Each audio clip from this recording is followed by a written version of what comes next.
Okay. Bueno, entonces, primero que nada, muchísimas gracias, Anabelle López Ochoa. Esta va a ser una entrevista en español y en inglés, porque Anabel entiende el español, pero prefiere hablar sobre su trabajo para ser más elocuente en inglés. Mi inglés, Sí, bueno, entonces, mejor así así. es. Anabel, primero que nada, ¿cómo es que surge esta idea del ballet, del Requiem para una rosa?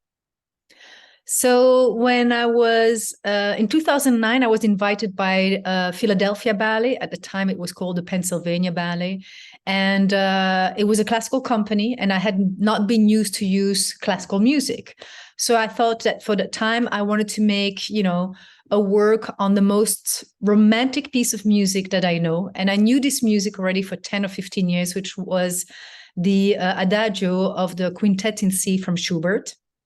And I thought, what is the epitome, the quintessential of romance? And I remember that when I was 17 years old, I received a bouquet of red roses on my doorstep. I had gone to a gala and I had danced with, a military, a sergeant. And 1 week later, he sent me roses. So I was, living in Antwerp, and my mom was living in Brussels. And I called my mom and explained to her I got roses, and she said, "Anabelle, flowers speak. If it's 6 roses, it's friendship. If it's 12, he's in love with you. If it's 24, he's asking you to marry him. No How many sabía. roses are there?" Yeah, la vieja generación. you know, so I counted and I thought there will be 10 or 11. And indeed, there were 12 roses. So basically, this man with flowers said that he was in love with me. Maybe he didn't know, but for my mother, that was the way it was. And so at the time, I didn't have even a vase. So I cut all the roses and I put them in all kinds of glasses in my room. And after 1 week, the roses died and the water stank very bad. And I thought, oh, wow, this was a beautiful metaphor about what romance is about. It is ephemeral and it looks good on the outside, but it's of very short duration. So when I wanted to make something about romance, I thought, let's take the quintessential symbol of romance, which is a bouquet of 12 roses, and let's make a juxtaposition with what is the essence of love. And love is like a thorn in the rose. It's something that is angular, that can hurt, that you have to cherish, but it stays for much, much longer. And so that's how I made Requiem for a rose, because the roses and romance die, but what stays is love. And so there's one character in the piece that is love and the heartbeat of the piece, and the 12 dancers are the ephemeral symbol of romance. ¿Y cuánto tiempo pasó entre esos 17 años que recibiste el ramo de rosas y el ballet? ¿Viviste mucho como para...? See, I think 60, I was 35 when I made the ballet. And so it's 17 years exactly passed between me thinking, so when I make a piece, I try to make it very personal. Obviously, this is me thinking what romance is about. Another person might think that it's not that. So to make it, the more I make it personal, the more it becomes universal. And that is how I want to create and share my art, by telling a private story to an audience. And of course, it's an abstract ballet with a theme. There's no storytelling in the ballet, except that I show romance and romanticism in movement. So it's all about elegance and about the beauty of elegance, and how at the end they die. Tú dices que esa pieza de Schubert para ti es la pieza más romántica que existe. ¿Por qué? ¿Por qué para ti es esa? ¿Por qué la asocias como la cosa más romántica? Well, first of all, I don't think I'm a romantic person. I'm very down to earth. I like to be direct. I like, I don't like roses and flowers. I prefer to have a good dinner with a glass of wine and really discuss about, what life is about, than having the music and the violins. And but also, as an artist, you try to discover how to make things. And when you're a young choreographer, and still now, with each piece, I want to tackle a new way of choreographing. So is it, romance? Is it about comedy? Is it about, suspense and storytelling? So this was a piece before that I made, story ballets. It was a piece that I wanted to see what is a romantic and an elegant movement for Anabelle López Ochoa, because I'm a contemporary dancer. And so my way of moving is not elegant. It's grounded, powerful, and fast. And so I really made this as a present, or as a, I used the ballet dance, classical ballet dance, as a vehicle. If I would be a classical, elegant ballerina, how would I move? I never moved that way in my career. So it was, a little bit like I went into a blind path to try to see what that was. And I really enjoyed it. I mean, it really opened to me different pieces afterwards that I made with that idea of I want to make an elegant piece. So, but that was the very first one. Pero, y tú decís que esta música de Schubert es la más romántica. ¿Por qué? Sí. ¿Por qué la asocias con eso, con ese romance? Well, first of all, as a piece, it's an adagio of 14 and a half minutes, but it builds on a theme that starts with, very pianissimo, and it goes into a crescendo and fortissimo. And for me, it's, there's a dialogue between the cello and the violin that is so beautiful. So I saw duets because I heard like a dialogue. And there's always a part, I know this music, I'm 49 years old. I've known it for more than 20 years. And there's always a moment in the composition that I get goosebumps. Even now, I still feel like the violins, they all come together and it just touched me physically. ¿Cuál es esa parte? What moment? That moment, I call it it's the fifth duet. I call it the butterfly duet.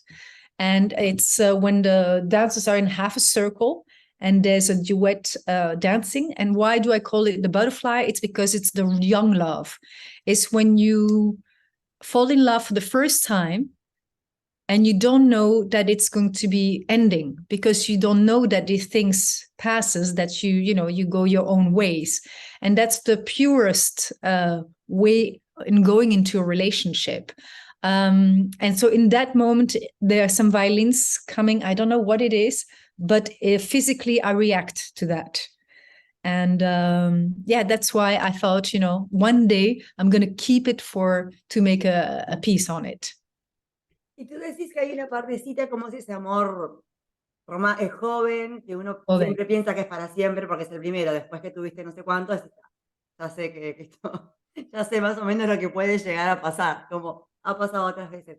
¿Qué otros momentos podemos ir viendo en el Requiem para una rosa? Otros momentos así como que vos mostrando eso entre el romance y el amor.